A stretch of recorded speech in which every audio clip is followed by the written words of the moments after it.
ओम श्री सद्गुरुदेव भगवान की जय। गुरुर्ब्रह्मा गुरुर्विष्णु गुरुर्देवो महेश्वर गुरुर्साक्षात् परम ब्रह्म तस्मै श्री गुरुवे नमः। ओम श्री सद्गुरुदेव भगवान की जय। आज हम अजामिल के उद्धार की कथा बताएंगे कि कैसे भगवान ने अजामिल का उद्धार किया। अजामिल नाम का एक ब्राह्मण रहता था, कानकुब्ज और कन्नौज में रहता था। भागवत में इसी तरह का वर्णन है। अजामिल के पिता बहुत ही धर्मात्मा थे, अजामिल भी धर्मात्मा था और पिताजी के कार्य में यज्ञ आदि प्रक्रिया करते थे, पूजा पाठ धर्म कर्म, उसमें वह भी धर्म कर्म करता था। उसको भी श्रद्धा थी, भगवान का भजन थोड़ा बहुत करता था, अच्छा संस्कार था। लेकिन किसी काम से एक दिन जंगल में गया, सिमिदा इत्यादि लेने के लिए जो ज़रूरत पड़ती है यज्ञ में, वो सब लकड़ी और फल लेने के लिए गया जंगल में। वहाँ पे उसने देखा कि एक वैश्या एक पुरुष से संसर्ग कर रही है। उसको देख कर के उसके मन में पाप का उदय हुआ और उसके बाद घर आते ही उसके चित्त में उसी का बार बार चित्र आए, उसी गणका का जिसको जंगल में देखा था। फिर धीरे धीरे उसने उसी गणका से विवाह किया और जब विवाह कर लिया तो उसके बाद में फिर उसकी इच्छा की पूर्ति के लिए जितना जो कुछ मंगाती थी, जो कुछ काम बोलती थी, वही करता था। धीरे धीरे उसका धन खर्च हो गया, जो भी उसको मिला था। माता पिता से भी कोई संबंध नहीं रहा। फिर उसने चोरी करना शुरू कर दिया, जुआ खेलना शुरू कर दिया। ये सब जितने भी गलत काम थे सब उस अजामिल ने शुरू कर दिए। लेकिन पहले वो धर्मात्मा था, केवल दृष्टि से देख लेने से ये सारे दोष आ गए। इसलिए दृष्टि को सदैव सावधानी से किसी भी चीज़ को देखना चाहिए, विवेक पूर्वक। अगर दृष्टि पड़ती है तो विषयोन्मुखी दृष्टि है, कोई भी दृश्य विषयोन्मुखी है, विषय उत्तेजित करने वाला दृश्य है, तो उसको बदल लेना चाहिए। जो विवेकी पुरुष हैं वो इस विधि को जानते हैं, अपनी दृष्टि को संयमित रखते हैं। लेकिन सामान्य व्यक्ति है तो उसकी दृष्टि कोई भी दृश्य देख करके उसको कहते हैं संग दोष।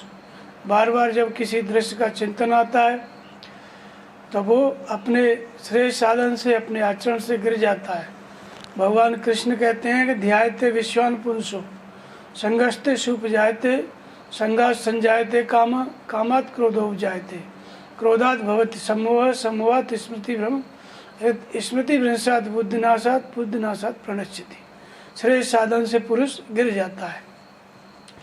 तो जब उसके अंदर देखा तो उसी से विवाह किया। इसके बाद सारे दुर्गुण उसके अंदर आ गए, जबकि ब्राह्मण था। इसके बाद फिर क्या हुआ, गांव के लोगों ने उसको गांव के बाहर रख दिया, गांव से निकाल दिया। और गांव के बाहर वो रहता था, गणका से वैश्या से विवाह किया था, इसलिए सबने मिलके उसको छेक दिया। इसके बाद ऐसे ही दिन बीतते चले गए। फिर एक दिन बहुत अच्छे महात्मा उस गांव में आए भिक्षाटन के लिए।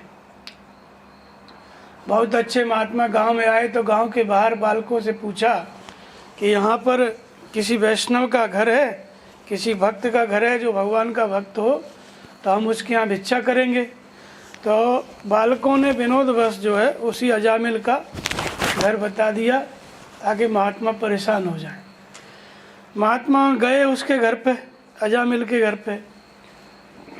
तो वहाँ पर वो घर पे नहीं था, वो बाहर गया था कहीं चोरी करने, जुआ खेलने, इसी काम में गया था बाहर। और घर पे उसकी पत्नी थी, वही गणका। जब पत्नी उसके घर पे थी तो उसने महात्माओं का सेवा किया, सत्कार किया, भोजन ग्रहण कराया। इसके बाद इतनी देर में अजामिल भी आ गया। जब अजामिल आया तो देख करके बहुत क्रोधित हुआ कि ये कौन बुला लिया इनको, महात्माओं को। तो पत्नी ने कहा कि हमने बुलाया है। पत्नी ने बोला तो उसका क्रोध शांत हो गया। फिर उसने कहा कि अब हम कथा सुनेंगे, सत्संग सुनेंगे महाराज जी से, और आपको भी सुनना पड़ेगा। मजबूरी में वो भी बैठ गया और सत्संग सुना दोनों ने मिलके।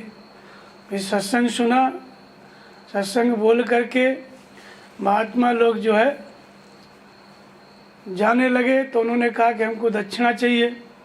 तो फिर वो क्रोधित हो गया अजामिल कि हम तो दूसरों का छीनते हैं, हम तुम्हें कहाँ से दक्षिणा देंगे, जाना है तो जाओ ऐसे ही, दक्षिणा वगैरह कुछ नहीं देंगे हम। तो महात्मा ने कहा कि नहीं भाई, दक्षिणा तो हम लेंगे ही, भले तुम दो चाहे मत दो, ऐसा है तुम्हारे पास कुछ नहीं है, नहीं देते हो तो मत दो, हमको वचन दो, तुम्हारे कितने पुत्र हैं। तो उन्होंने कहा कि 9 पुत्र हैं, एक गर्भ में है। तब महात्मा ने कहा कि ऐसा है, ये जो अब की बार जो पुत्र पैदा हो, इसका जन्म हो, तो तुम लोग इसका नाम नारायण रखना।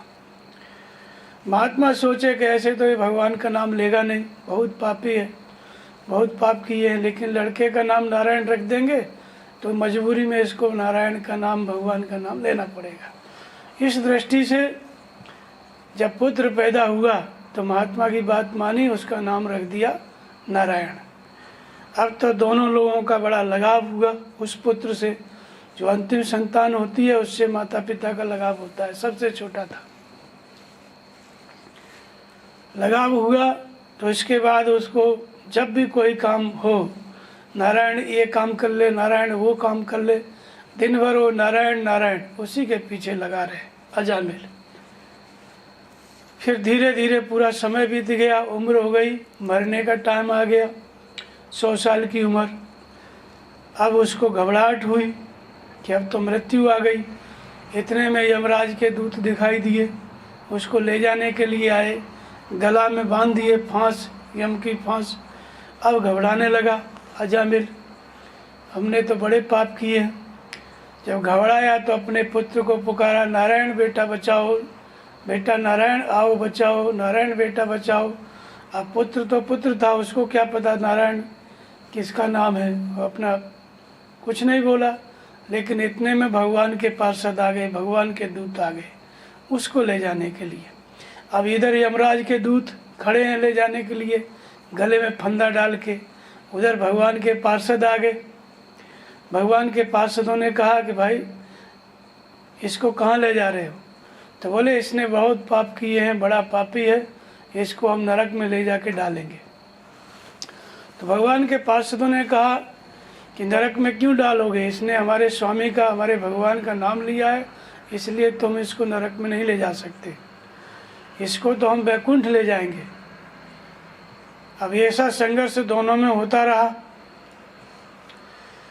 अंत में यमराज के दूत लौट गए। जब बात भगवान तक पहुंची तो भगवान ने कहा कि भाई ये हमारा भक्त है, इसने हमारा नाम लिया है, भले ही पुत्र के रूप में लिया है, किसी भी रूप में लिया है, लेकिन हमारा नाम तो लिया है, इसलिए ये तो वैकुंठ में ही आएगा। और इस तरह से भगवान ने उनका उद्धार किया अजामिल का, और फिर वो मुक्त हो गया। तो ये एक कथानक है। हमारे महापुरुषों ने जब मूल जो योग विद्या है, कभी कभी उसको लोग भूल जाते हैं, जो दृष्टांत है वो धूमिल पड़ने लगते हैं, उनमें विवाद आने लगता है। तो महापुरुष एक ही बात को समझाने के लिए अलग अलग प्रकार के दृष्टांत बनाते हैं, ताकि लोग आत्मकल्याण की बात को समझ जाएं। ये भी दृष्टांत आत्मकल्याण के लिए है, आत्मा का उद्धार कैसे होता है उसके लिए।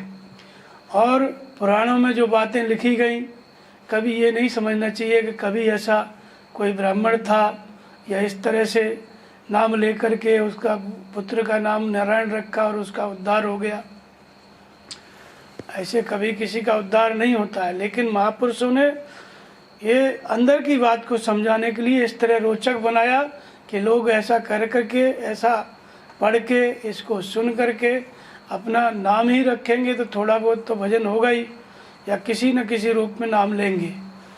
क्योंकि भगवान के नाम को नाम जपत मंगल दिस दसो, भाव कुभाव अनेक आलसो। भाव से जपो, कुभाव से जपो, आलस से जपो, जमवाई लेके जपो, वो मंगलकारी होता है। तो इसलिए महात्माओं ने इस तरह के कथानक बनाए ताकि लोग इसी बहाने से भगवान के नाम का जप करें। और पुराणों में जितनी भी कथाएं हैं उन सब का अध्यात्म है, वो सब साधनात्मक हैं, वो सब योग परक हैं, भगवान से जोड़ने वाली हैं। उनका जब सार निकालोगे, उनका अर्थ निकालोगे किसी महापुरुष के द्वारा, वो जब समझ में आएंगी तो पाओगे कि ये सब हमारे अंतःकरण की घटना है। ठीक इसी तरह से यह भी दृष्टांत है। अजामिल उस ब्राह्मण का नाम था। अजामिल का मतलब होता है अज और अमल। अज माने अजर, अमर, अमल माने अमर। अजर अमर कौन है इस शरीर में? अजर अमर कौन है? आत्मा। तुलसीदास जी कहते हैं कि ईश्वर अंश जीव अविनाशी, चेतन अमल सहज सुखराशि। ये जीव है, ये क्या है? ईश्वर का अंश है, ये अजर और अमर है, यही अजामिल है। चेतन अमल सहज सुखराशि, ये अजामिल है, इसी को अजर अमर कहा गया। सहज सुख की राशि है, लेकिन इसकी परिस्थिति क्या हो गई है? संसर्ग में पड़ के संग दोस्त विषय भोगों से क्या स्थिति हो गई है संसार में? माया ने क्या कर दिया इसका हाल? तो सो माया बस भयो गुसाई और बंधो कीर मरकट की नाई। वो माया के वश हो गया है। कैसा? चेतन अमल सहज सुख राशि। और है के हो कैसा गया? माया का संग पा करके भूमि परत वह डावर पानी और जिम जीवें माया लपटानी। जैसे ही धरती पे आता है जीव जन्म लेके, वैसे ही माया लिपट जाती है। जैसे धरती पे जल ऊपर से बरसता है, बहुत स्वच्छ होता है बरसात का पानी, लेकिन ज़मीन पे गिरते ही डबरे में होकर के वो गंदा हो जाता है, मैला हो जाता है। ठीक इसी तरह जीव शुद्ध है, बुद्ध है, चेतन है, अमल है, मल से रहित है, सहज सुख की राशि है, लेकिन नीचे आते ही जन्म लेते ही सहज दुख की राशि हो गया, मलिन हो गया। चेतन होते हुए भी अचेत हो गया। ये हुआ कैसे? सो माया बस भयो गुसाई, माया के वशीभूत होकर के हो गया। माया कहाँ से, माया कैसे वश में करती है? तो पहले शरीर जैसे ही बड़ा होता है तो अपने शरीर से लगाव होता है, मोह होता है, ये मैं हूँ, मतलब स्वयं को शरीर मानने लगता है शुद्ध आत्मा, लेकिन शरीर को देखता है तो शरीर अपने को मान लेता है। ये शरीर से जो कुछ भी अर्जित करता है कहता है ये सब मेरा है। शरीर से जो उत्पन्न है आत्मा वो मेरा है, तो खुद को मान लेता है शरीर, और शरीर से उत्पन्न जो लोग हैं उनको ही मान लेता है कि ये सब मेरे हैं। जो कि चेतन है, अमल है, सहज सुख की राशि है। ये न किसी का पुत्र है न किसी का पिता है, ये निर्दोष है ये आत्मा। इसीलिए ये इसको अजामिल कहा गया, अजर अमर कहा गया। अब इस आत्मा के पास क्या है? यह है तो इसी तरह का, लेकिन ये किसके वश में हो गया? ये वैश्या के वश में हो गया, गणका के वश में हो गया। ये गणका क्या है? तो हमारी जितनी इंद्रियां हैं यही गणका है। गो माने मन से इंद्रियां, गणका कहो, वैश्या कहो, ये इंद्रियां हैं। तो 5 कुतिया राम की करें भजन में भंग, कबीरदास कहते हैं, इनको टुकड़ा डाल के तब करियो सत्संग। ये 5 ज्ञानेंद्रियां, 5 कर्म इंद्रियां और 1 मन। इंद्रियां तो 10 हैं, इंद्रियां 10 हैं, लेकिन 10 इंद्रियों का जो सूत्रधार है वो क्या है? मन है। तो इस जीवात्मा का संबंध इंद्रियों से होता है, क्योंकि इंद्रियों ने बाहर देखा तभी मन चला गया उधर। इंद्रियों के बारे में भगवान कृष्ण कहते हैं कि इंद्रियाणाम ये चरताम यन मनोन विधीयते तदस्य रतिम प्रज्ञाम वायुर्नाभम एवं बसी। जब इंद्रियां विषयों की तरफ जाती हैं तो इन इंद्रियों में से जिस एक इंद्रिय के साथ मन होता है वो एक ही इंद्रिय इस अयुक्त मन को खींच करके विषयों में डाल देती है। तो ये जो इंद्रियां हैं, मन से इंद्रियां, ये क्या है? यही गणका है, यही वैश्या है। तो जीवात्मा जहाँ तहाँ इंद्रियन तानो, जिधर इंद्रियां खींचती हैं उधर ही चला जाता है। तो है निर्दोष अजरमर जीवात्मा, शाश्वत है, सनातन है, भगवान का अंश है, लेकिन माया के वश में होता है। किस माध्यम से? ये इंद्रियां हैं, यही गणकाएं। जैसे आँख देखती है तो उधर चला गया। आँख का देखना, अपनी पसंद का रूप मन उसको चयन कर लेता है। तो उधर जिधर देखती है, आँख का काम है रूप देखना, रूप को देखा, मन विचार करने लग गया, प्राप्ति की इच्छा करने लग गया, बंध गया। एक इंद्रिय, ये इंद्रियां क्या, यही वैश्या है, खींच ले जाती है मन को, अयुक्त मन को। तो इसलिए भगवान कृष्ण कहते हैं कि तानि सर्वाणि संयम्य युक्त आसीत मत्पर वसे ये इंद्रियाणि तस्य प्रज्ञा प्रतिष्ठा।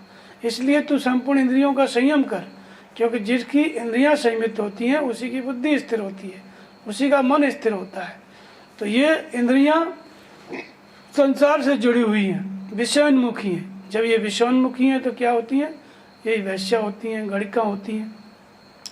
तो ये मन को, इस जीवात्मा के अंदर जो ये मन है, मन की दृष्टि है, सूरत जब विषयोन्मुखी है तो ये भी वैश्या है। और जब ये सूरत भगवान की तरफ हो जाती है तो यही सुग्गा हो जाती है, सुखदेव हो जाती है, यही सुख देने वाली हो जाती है, यही जीवात्मा। तो इसलिए क्या हुआ,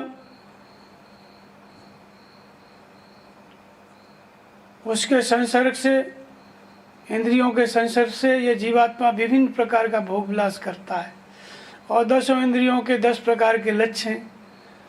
कान को सुनने के लिए चाहिए अच्छा, आँख को देखने के लिए चाहिए, जीभ को स्वाद चाहिए, नाक को गंध चाहिए, त्वचा को स्पर्श चाहिए, हाथ कहीं काम करने के लिए जा रहे हैं, पैर से चल के जा रहा है। तो ये 10 इंद्रियां हैं, इनका ये काम है। 5 कर्म इंद्रियां, 5 ज्ञान इंद्रियां। ज्ञान इंद्रियां हैं जैसे आँख है, देखने का ज्ञान होता है, कान है, सुनने का ज्ञान होता है, जीभ से स्वाद का ज्ञान होता है, त्वचा से स्पर्श का ज्ञान होता है, नाक से गंध का ज्ञान होता है। इस तरह से ज्ञान इंद्रियां हैं 5। और 2 हाथ हैं, 2 पैर हैं, ये कर्म इंद्रियां हैं। कुछ पदार्थ को जो देखा है उसको अर्जित करना है तो पैरों से चल के जाना पड़ेगा, हाथ से छूना पड़ेगा, लेके आना पड़ेगा, ये है। और एक है उत्सर्जन और विसर्जन, ये 2 मतलब है 5 ज्ञान इंद्रियां। और मुख, मुख से भोजन करता है, ये भी कर्म इंद्रियां हैं।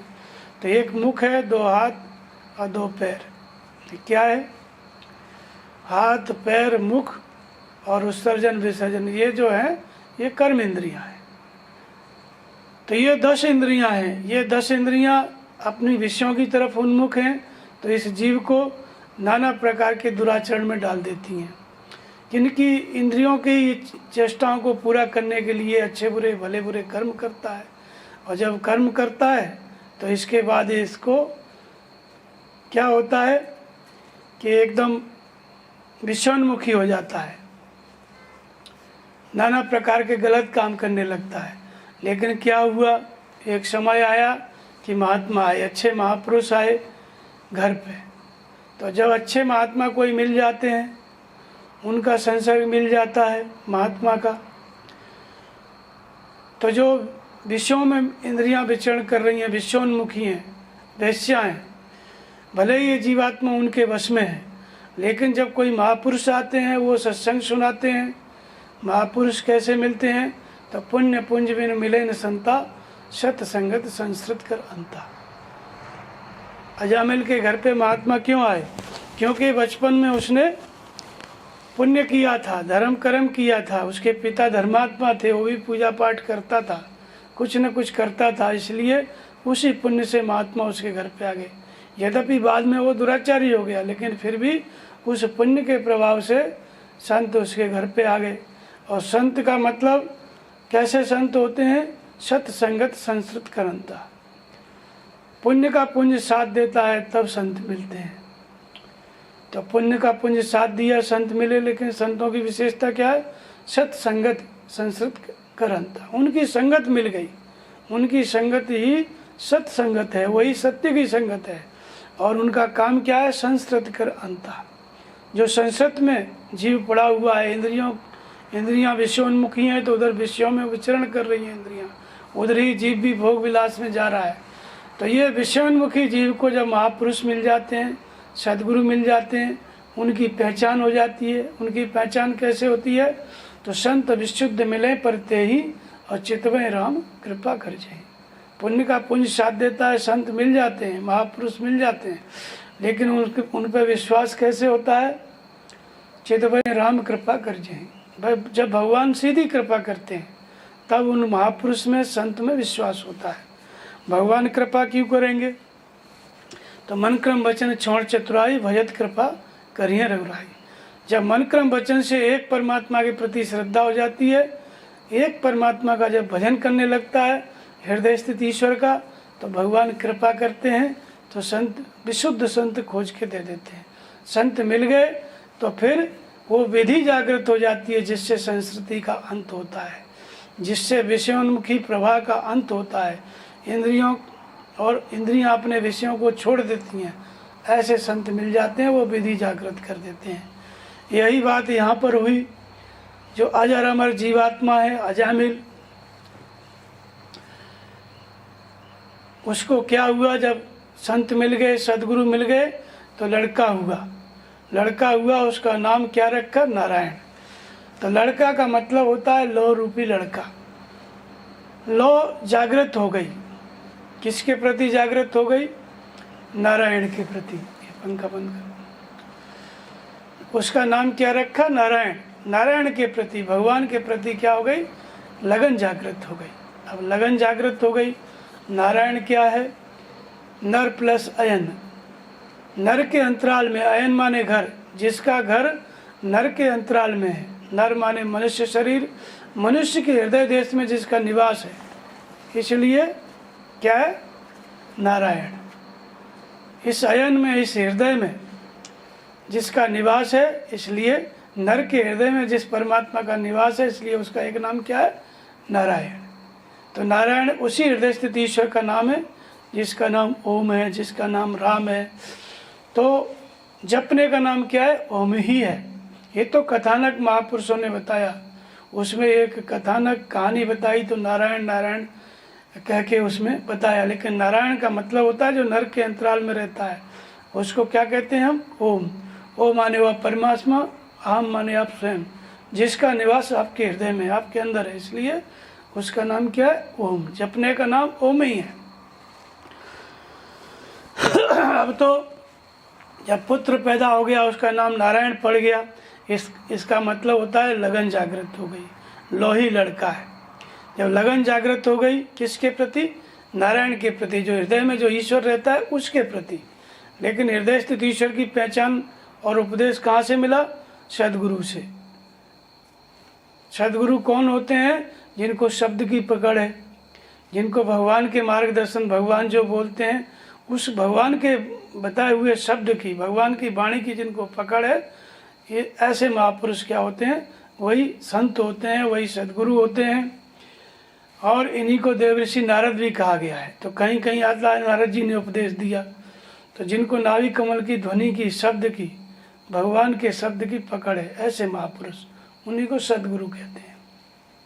तो ये महापुरुष मिलते हैं तो संस्कृति का अंत करने वाली विधि को जागृत करते हैं। जब विधि जागृत होती है तो क्या क्या जागृत होता है? लगन जागृत होती है, लो जागृत होती है। लगन मतलब, जैसे लगन पहले क्या है? उसकी जो लगन थी पहले, उसकी लो कहाँ लगी हुई थी? उस वैश्या के साथ। तो जीव पहले, वैश्या माने इंद्रियां विषयोन्मुखी हैं, तो मन की दृष्टि सूरत उधर लगी हुई है, सारी चेतना उधर काम कर रही है।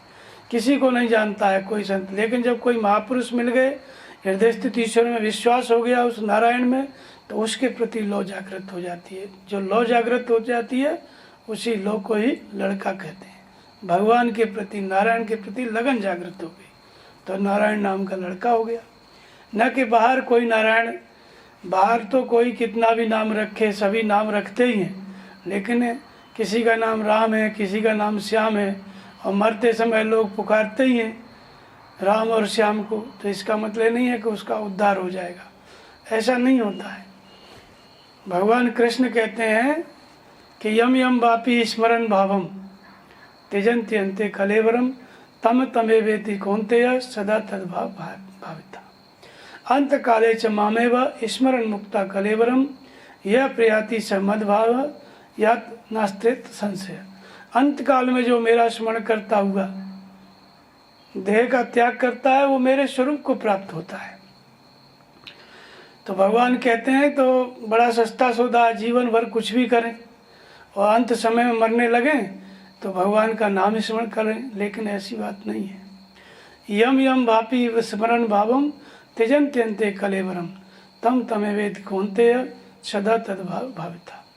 यम यम वापी स्मरण भावम, जीवन भर जिसका स्मरण किया है अंत में स्मृति पे वही आता है, भगवान का नाम नहीं आता है। भगवान का नाम का जब अभ्यास करते हैं तब भगवान का नाम आता है। तो जब लगन जागृत हो जाती है नारायण के प्रति, परमात्मा के प्रति, तो फिर जब लगन ही जागृत हो गई, ऐसी लागी लगन मीरा हो गई मगन, वो तो गली गली हरिगुण गाने लगी। लगन मीरा की जागृत हो गई, चलते फिरते उठते बैठते भगवान के नाम गुणानुवाद करने लगी, भगवान का नाम जपने लगी। दूसरा सारा विचार सारा चिंतन समाप्त। जब लौ जागृत हो जाती है तो वो जिस दिन से वो नारायण पैदा हुआ था अजामिल को, चलते फिरते उठते बैठते नारायण बेटा इधर आ, नारायण इधर आ, नारायण ये कर, सुबह से शाम तक नारायण नारायण। तो ऐसे कोई बाप नहीं होता है दिन भर अपने किसी एक ही बेटे का नाम लेता रहे बाहर, ऐसा हो भी नहीं सकता है। लेकिन ये क्या है, ये आध्यात्मिक विधि है, आत्म कल्याण का रास्ता है। आत्मा का उद्धार कैसे होता है, जो अजर अमर अविनाशी जीव है इसका उद्धार कैसे होता है, वो विधि इसमें बताई गई। तो इसलिए जब लगन की जागृत हो ही जाती है लगन, तो उसके बाद वो क्या है, भजन करने लगता है। भजन का मतलब जो नारायण नारायण जप रहा है उसका मतलब है कि नाम का जप करने लगता है ये जीवात्मा। तो सूरत ही क्या है, सुग्गा है। सूरत जो है मन की दृष्टि, जीवात्मा की जो दृष्टि होती है उसी को सूरत कहते हैं। उस सूरत के माध्यम से पहले क्या है, इंद्रियां विषयोन्मुखी थी तो वैश्या के संग था। अब इंद्रियां संयमित होकर के महात्मा से उपदेश लिया संत से, तो दोनों ने मिलके उसको नारायण नाम रखा। तो वो जो इंद्रियां होती हैं वो भी भजन में सहायता करने लगती हैं। जब संयमित होने लगती हैं तो फिर नारायण नारायण यानी भगवान की तरफ, भगवान के नाम के जप में सहायता करने लगती हैं। तो दोनों ने मिलके नारायण नाम रखा। तो धीरे धीरे भजन जब करने लगता है ये जीवात्मा, मन जब भजन करने लगता है तो मन ही सब कुछ है। जीवात्मा का कार्यकारी जो क्षेत्र है कार्य करता है किस माध्यम से, मन के माध्यम से। तो मन उधर था विषयोन्मुखी तो वैश्या के साथ था, इंद्रियां विषयोन्मुखी थी। और जब उधर से इंद्रियां संयमित हो गई, नारायण नारायण जपने लगा, वो भी नारायण नारायण जपवाने लगी, उनकी पत्नी भी। तो इसका मतलब है कि इंद्रियां सिमट करके संयमित होके भगवान की तरफ, भगवान के नाम के जप में सहायता करने लगती है। अब इसकी अवस्था आ गई मरने की, वृद्धावस्था। तो वृद्धावस्था आ गई, मरने का समय आ गया, तब जा कर के उसने फिर नारायण का नाम लिया। इसका मतलब क्या है, एक तो शरीर का अंतकाल होता है, अंतकाले च मामे व भगवान कृष्ण कहते हैं अंतकाल में, और एक होता है मन का अंतकाल। तो मरने से प्रथम मरे अजर अमर सोई होए। जो मरने से पहले मर जाता है वो क्या हो जाता है, अजर और अमर हो जाता है। और मरने से पहले मरने की विधि क्या है, जब भगवान के प्रति लगन जागृत हो जाए, नारायण के प्रति लगन लग जाए, लौ लग जाए। तो जब लौ लग ही जाएगी तो क्या करेगा, नाम का जप करेगा, हृदय स्थित ईश्वर में श्रद्धा स्थिर करेगा, सदगुरु मिले उनका स्मरण करेगा, और लौ लग जाएगी तो नाम का जप, नाम का जप कर रहा है जीव। और धीरे धीरे कैसी अवस्था आ गई, अंतकाल आ गया। अंतकाल दो प्रकार का, एक तो शरीर का अंतकाल है। शरीर के अंतकाल में आप किसी का भी नाम लो, जिस जिस भाव को, जो जो भाव आपकी स्मृति पे है, अंतिम इच्छा जो है, जो विचार चल रहा है, बाहर जीव से किसी का भी नाम लो, लेकिन स्मृति पे जो विचार चल रहा है उसी भाव को प्राप्त होगे, वैसे ही जन्म मिलेगा। जीव भले ही नारायण जपे, चाहे ओम जपे, चाहे राम जपे, उससे मतलब नहीं है। स्मृति में क्या है, स्मरण मुक्त्वा कलेवरम, स्मृति में जो विद्यमान है वो गति होती है। जब ऐसा नहीं है कि जीव से बोल रहे हो राम राम तो आप मुक्त हो जाओ, वो सब नहीं होता है। तो इसलिए अंतकाल कब आता है, नाम जपते जपते भगवान जागृत हो जाते हैं, साधना चलने लगती है, उसका जीवन बीत गया नारायण के पीछे।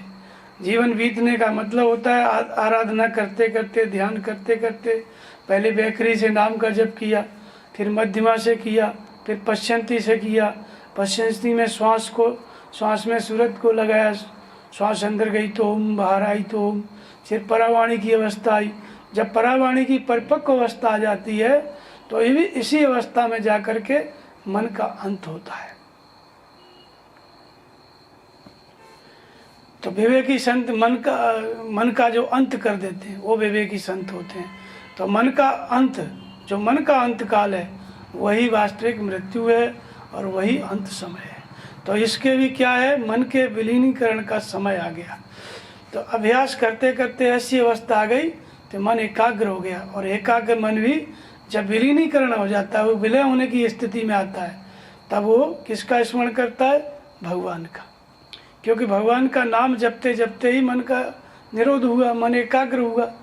भगवान कृष्ण इसी में गीता में कहते हैं कि यत्रो प्रमते चित्तम निरुद्धम योग सेव्या यत्र चैवात्मन आत्मानम पश्यन् आत्मनि तुष्यति। भली प्रकार अभ्यास, योग का अभ्यास करते करते जब निरुद्ध हुआ चित्त भी विलीन हो जाता है, तब वह जीवात्मा अपनी ही आत्मा में परमात्मा को देखते हुए अपनी आत्मा से संतुष्ट होता है। ठीक इसी तरह से ये अजामिल का भी अंतकाल है। जब देखा तो यम के दूत दिखाई दिए, फिर इसके बाद धर्मराज के दूत अर्थात भगवान के दूत दिखाई दिए, पार्षद दिखाई दिए। पार्षद क्या होते हैं, भगवान पर्यंत दूरी तय कराने वाली साधना।